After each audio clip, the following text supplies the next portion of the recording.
Ladies and gentlemen, boys and girls, this the news beat presented to you by ladies like Follow the beat from the studio to the street. Info with the flow keeps you sharp and in the know. Sit back, relax, enjoy the news. Follow. America has a new president, but many say wall building heads to Donald Trump. A big change from Obama, not least of all for his many fans in Africa. But before we see what Trump will do, it might be good to check the Obama legacy through, because many argue he's responsible for the Trump election too.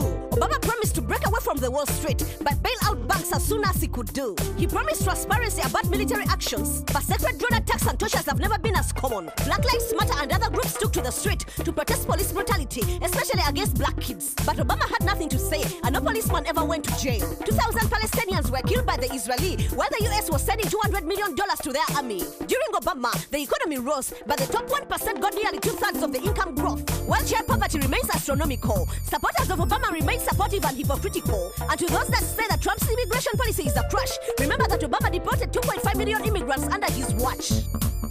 Uganda is to hold a military intelligence base. Our reporter MC Yala is here with more.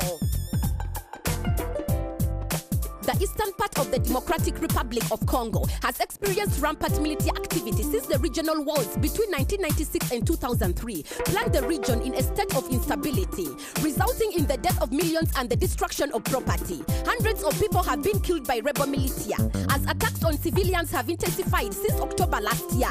The UN and the intervention force, comprising of troops from South Africa, Malawi and Tanzania, have also failed to stop the militias from carrying out their acts of terror.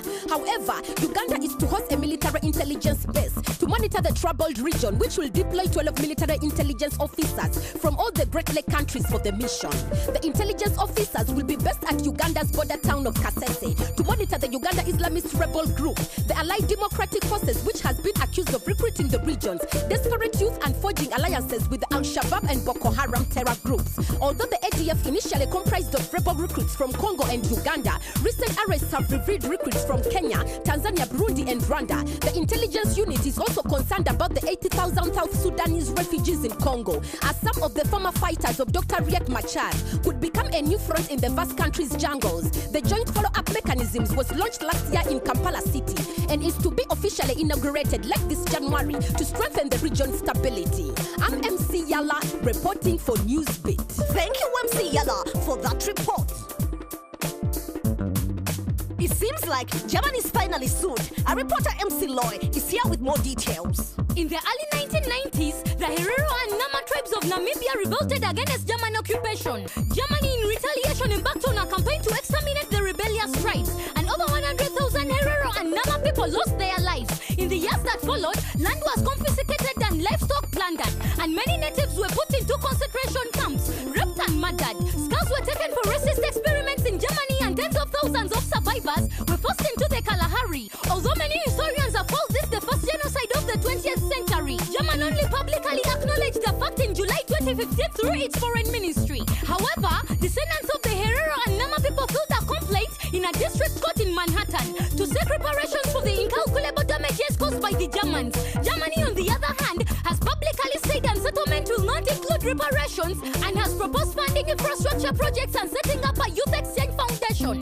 The governments of Germany and Namibia are expected to get into bilateral discussions without the Herero and Nama tribes' representation. Over the years, the Namibian government has been reluctant to push the genocide representation's agenda for fear of antagonizing Germany as a major trade and investment partner. I'm MC Loy, reporting for Newsbeat. Thank you, MC Loy, for that report. Menstruation is an issue for every woman, especially young girls who fear the ignorance of man. In Africa, it's barely talked about. The subject is a taboo, and people prefer to ignore it. But in Zambia, they've opened up a conversation, arguing that women need a day off during menstruation. In Zambia, every woman gets a day off during the month. They call it Mother's Day, whether you have a child or not. Women often experience cramps and stomach pains, and forcing them to work is not good in any way. Instead, they should rest for a day and come back to work the next day. No employer can deny women that right, or they could be persecuted and thrown to jail. But some claim there are still problems, including losing staff on short notice, and others plague the system. But overall, men and women agree it's good. Women might lose a day, but come back to work in a better mood. Productivity is about happiness, and women's health is good for business. That was the news of the beat. Next week will be another hit. Still Ladies Like, reporting live and direct with love and respect. Follow the beat, follow the beat, follow the beat, follow the beat. Follow the beat. Follow the beat, follow the beat, follow the beat, follow the beat. Follow the beat.